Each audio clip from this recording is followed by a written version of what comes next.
خب عزیزم، بگو ببینم درسات چطور پیش میره؟ عمو خیلی خوب پیش میره. امتحانا نزدیکه، برای همین داریم آماده میشیم. خوبه. رحیم، چند روزه که میخوام باهات صحبت کنم، اما متاسفانه فرصتش پیش نمیاد. خوبه که هر دوتون الان اینجا هستید. چی شده پدر؟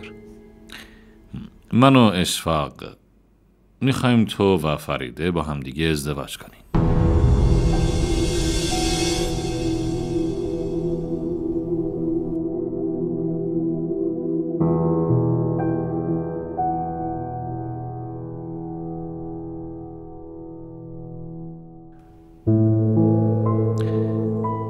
حالا میخوام نظر خودتو بدونم.